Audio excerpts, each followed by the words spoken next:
துர்கா மாசுர் அப்படிங்கிற ஒரு ராட்சதன் அரக்கன்.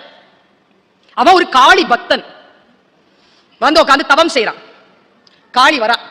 துர்கா மாசுர் கண்ணை திறக்கிறான். காளி வந்துட்டியான்னு கேட்கிறான். வந்துட்டேன். என்ன வேணும் உனக்கு? எதை கேட்டாலும் தருவாயா? நீ என் பக்தன். உன்னால் நான் நிறைய பலன் அடைந்திருக்கிறேன். உன் தவம் என்னை பலம் செய்திருக்கிறது. நீ நன்றாக இருக்க வேண்டும். என்ன வரம் வேண்டும் கேள்.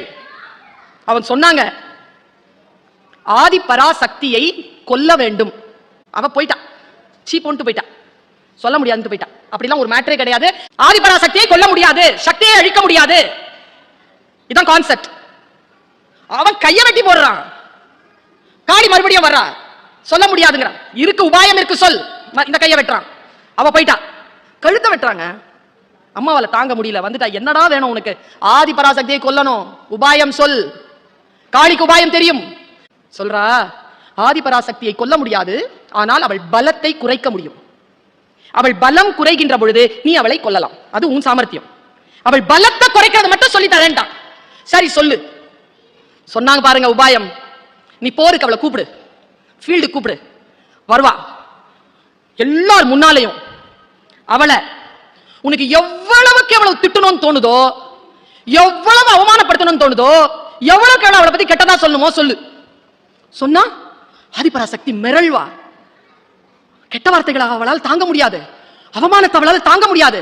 நீ அவளை பேசு, அவ பலம் குறைவா பாரு. அப்ப நீ வந்து வாழ சீவு. இவன் ஆரம்பிக்கிறாங்க. அவள் அழகை குறை சொல்கிறான், அவள் ஒழுக்கத்தை குறை சொல்கிறான், அவள் ஆற்றலை குறை சொல்கிறான், அவளுடைய கேரக்டர் அசாசினேட் பண்றான். பேசிட்டே இருக்கும்போது எனக்கு முன்னால இப்படி எல்லாம் பேசறானான்னு சொல்லிட்டு அப்படியே பலம் குறைறா பாருங்க.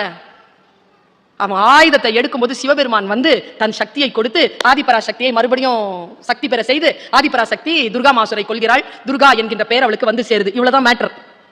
இதுல சொன்ன ரகசியம் என்ன தெரியுமா? ஒரு பெண்ணை வீழ்த்த வேண்டும் என்று சொன்னால் அவளுக்கு எதிராக அவளை அவமானம் செய்யும் வகையிலே அவதூறை பேசுங்கள். பேசினால் அவள் பலம் குறைவாள். உங்க எல்லார்கிட்டையும் சொல்றேன், நம்ம ஆதிபராசக்தின்னு முடிவு பண்ணிட்டோம்னா நம்ம முன்னால எந்த அசுரன் வந்து நமக்கு எதிராக எவ்வளவு அவதூறை சொன்னாலும் இதை நான் ஏற்க மாட்டேன் என்று சொல்லக்கூடிய சக்தி வாய்ந்தவர்கள் சிவபெருமான்களுக்காக காத்திருக்க வேண்டிய அவசியம் கிடையாது. இந்த ரகசியத்தை மட்டும் புரிந்து கொள்ளுங்கள்.